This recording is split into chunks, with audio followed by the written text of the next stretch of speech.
Aloha semuanya. Di vlog kali ini aku mau sharing pengalaman kita buat cincin nikahan sendiri. Bikin cincin nikahan sendiri? Ngapain? Iya, banyak banget yang nanya. Nah, tapi bagi kita itu, kita mikirnya bakal jadi sesuatu yang berkesan banget kan kalau cincin nikahan itu handmade by ourselves. Kursus bikin cincin nikahan ini waktu itu kita di toko pembuat perhiasan. Itu di kota Nürnberg, namanya toko Smukeria. Sebenarnya kursus wedding ring course kayak gini tuh ditawarin di mana-mana. Banyak kan tuh di toko-toko besar. Ya, jadi kayak udah tren gitulah buat calon wedding couple. Nah, tapi kita sengaja pilih toko lokal yang bengkelnya punya mereka sendiri. Nah, ini dia nih bapak yang punya tokonya langsung. Dia yang bakal seharian nemenin kita buat cincin. BTW di Jerman pekerjaan bikin perhiasan itu namanya Goldschmied. Isi bengkel untuk buat perhiasan begini nih teman-teman. Nah, si bapak ini tuh bukan cuma buat cincin doang, tapi dia juga buat handmade perhiasan unik desainan mereka sendiri. Kursusnya waktu itu berjalan sekitar 4 jam lah, sampai cincinnya benar-benar jadi loh. Penasaran kan gimana kita bikin cincin wedding handmade-nya dari nol banget? Apalagi buat gue yang gak pernah bikin cincin sama sekali. Hasil bagus nggak ya? Yuk kita lihat. Let's go!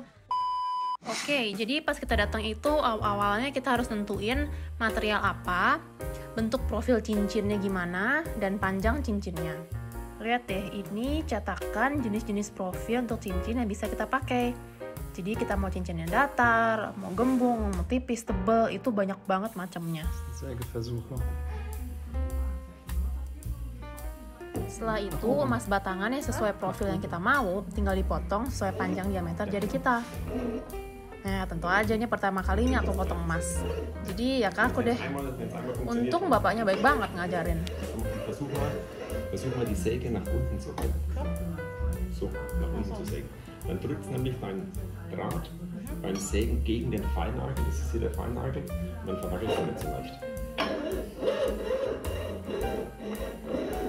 Jadi, aku bakal bikin cincin buat Stefan, dan dia bakal bikinin cincin buat aku.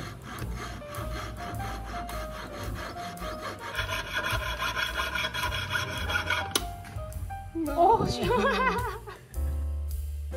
begini nih teman-teman bentuk profil sama panjangnya untuk cincinnya si Stefan.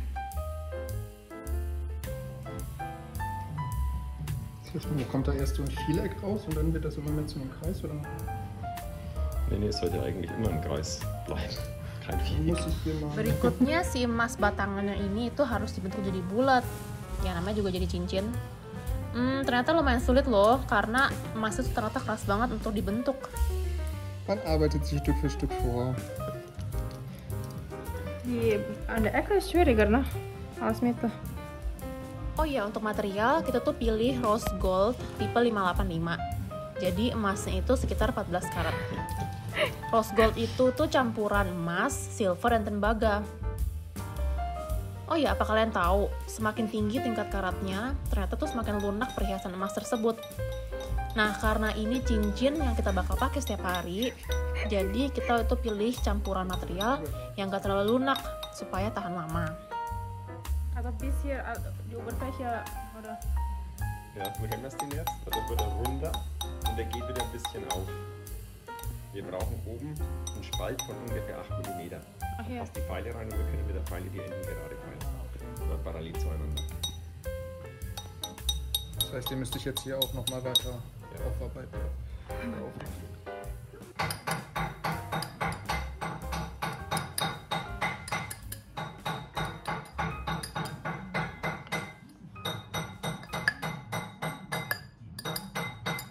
Das wird fester, fester. Noch fester.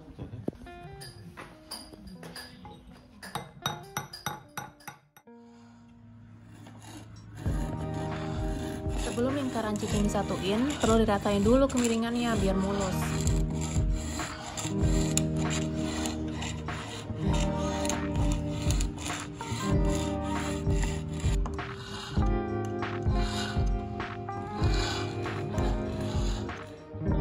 Nah, lingkaran cincin yang secara kasar ini udah jadi nih teman-teman.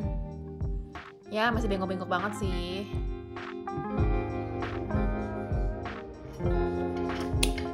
Untuk nyatuin lingkarannya tentu saja harus pakai bahan emas juga. Proses ini paling seru dan paling menegangkan nih guys, karena di proses ini cincinnya bakal dipanasin dan biar jadi satu bulat gitu. Jadi ujung sama ujung itu bakal nanti disatuin sama bahan emas juga. Pokoknya di proses ini itu aku deg-degan deh. Mach jetzt erstmal den Ring warm. So ein bisschen. Und dann auf das Lob. So, und jetzt kannst du mit dem Pinsel beides einstreichen. Was ist denn was ist das? Das Fluoron, das verhindert das Oxidieren an der Lötstelle. Ah, okay. Also dieses Schwarz-Weiß Blau. Ui. Gut. Gut. So, jetzt mache ich das Lob warm und du versuchst die beiden Stücken zusammenzuschieben. Ui. Lass mal dran, Spitze. Lass mal dran. Okay, gut, jetzt hast du das. Okay, jetzt mache ich den Ring heiß und sobald der rot glüht, legst du das Lot. Zweiten Teil.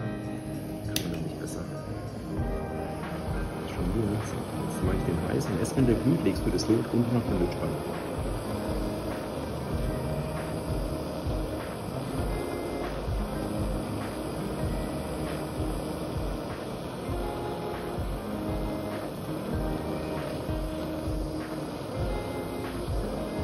Also die obere Seite muss man auch Ja, komm, müssen wir rein. Irgendwann machen. die ganzen Dinge. Okay, die Wärme ableiten. So, jetzt schießt es schon das Lot. Jetzt legen wir das Lot auch mal rein.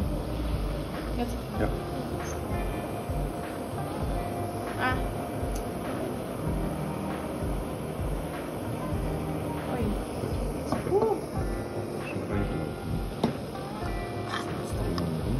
Das kann man jetzt halt auch schon rausgehen. Das ist jetzt schön, wie es aussieht. Ja, ja. Gut, okay. Das haben wir schon.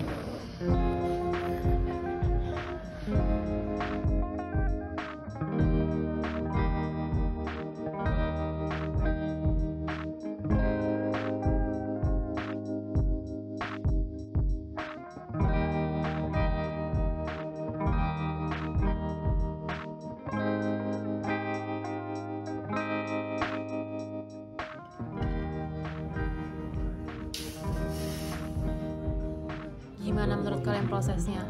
Ternyata gitu ya cara bikin cincin itu jadi satu. Tapi karena dipanasin ya jadi gosong gini dah cincinnya. Tapi tenang, proses berikutnya itu bakal bikin cincin jadi bling bling. Yaitu dicuci guys, pakai larutan khusus. Okay.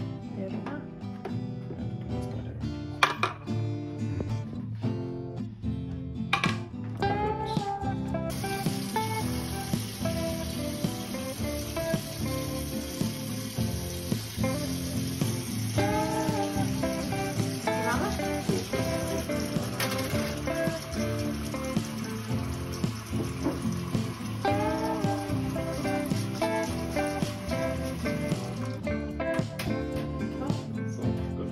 Jetzt rüsten wir sich ab. Das ist eine Drahtbürste, Messing, aber ist ganz weich. Kann ich anfangen? Kannst anfassen. Das wollen wir machen. Was soll ich denn machen? Die ist ganz weich, die Bürste. Das ist zwar Draht, aber ist ganz weich. Und das ist auch so. So, das sieht nichts. Also jetzt ist Wasser, das wird jetzt laufen. Ja, dann hältst du mit beiden Händen so von unten dagegen und drehst ihn auch so von allen Seiten. Ja, dann schau dir das so aus. Ja.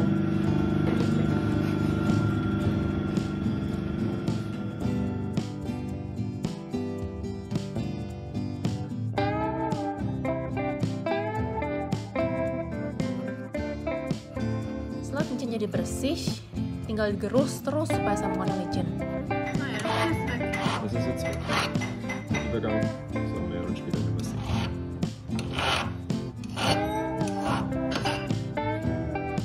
Gut.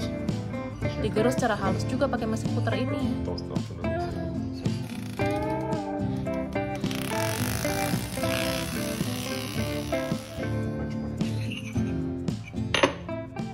Nah ini dia nih alat yang bakal bentuk cincin kita tuh yang tadi bengkok-bengkok jadi bulat sempurna.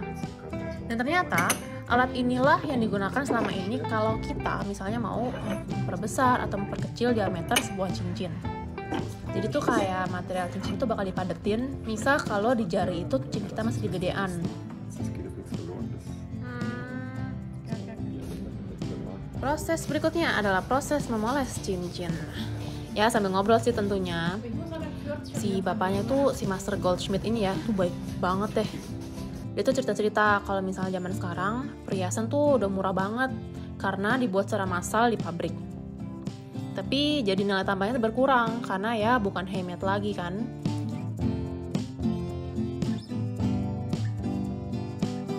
Gimana nih teman-teman, udah cukup licin belum menurut kalian? Oh iya, ternyata proses memoles inilah yang akan mempengaruhi warna si cincin. Kalau semakin dipoles, warna kemerahan dari rose gold itu akan semakin keluar.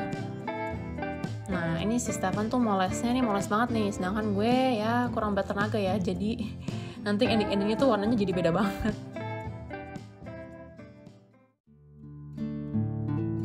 Nah, kita udah sampai di proses yang gak kalah menariknya, yaitu adalah proses menulis di bagian dalam cincin. Jadi begini loh ternyata alatnya. Ini tuh alat manual tanpa pakai listrik, keren banget ya. Nah, jadi di bagian atas ini tuh cincinnya bakal ditaruh dan diukirnya itu tuh ternyata pakai permata sebagai pisaunya. Echt, ne? Mich ärgert, dass es die Franzosen gemacht haben.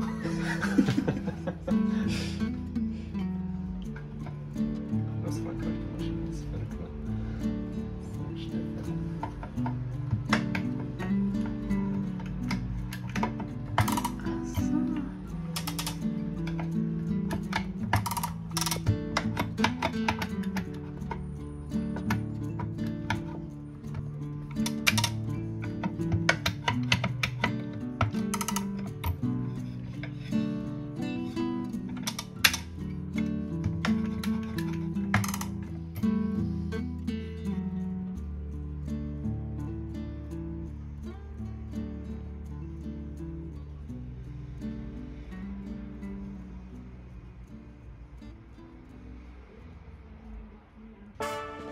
Jreng!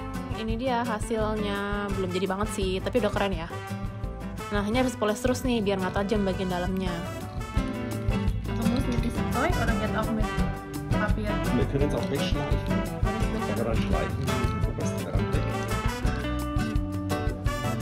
Ini adalah proses terakhir supaya cincin benar-benar mengkilap tanpa baret-baret.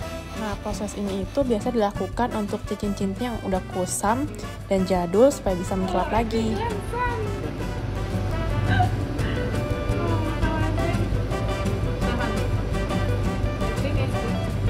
Karena kita tuh kan mau kayak matte gitu kan di bagian luar dan mengkilap di bagian dalam. Jadi yang bagian keluar itu kita sikat terus biar stylenya matte-nya tuh keluar. Buat perbandingan, yang ini yang udah digosok kasar jadi style matte, yang ini yang masih mengkilap. Nah, ini tinggal distempel berapa karat emas di cincin itu sama si goldschmidt-nya.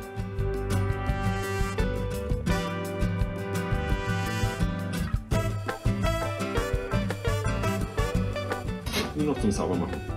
Weil die Schleifpaste ist in Wachs gebunden Okay. und diese Schicht ist diese Wachsschicht gekommen. Nah, ini proses terakhir, dicuci biar kinclong.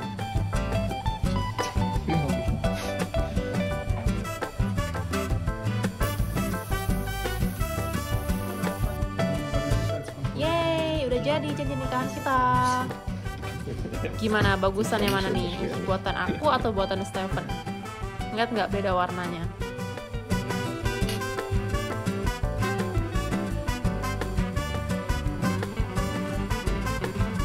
Seneng banget deh, pokoknya bisa handmade cincin buat pasangan kita sendiri. Dan tentunya plus quality time yang bakal jadi kenang-kenangan bersama sebelum jadi suami istri. Rekomen banget deh pokoknya. Oh. Zeigen. Selera. Wir haben das geschafft. Tschüss. Schön, dass es Spaß gemacht.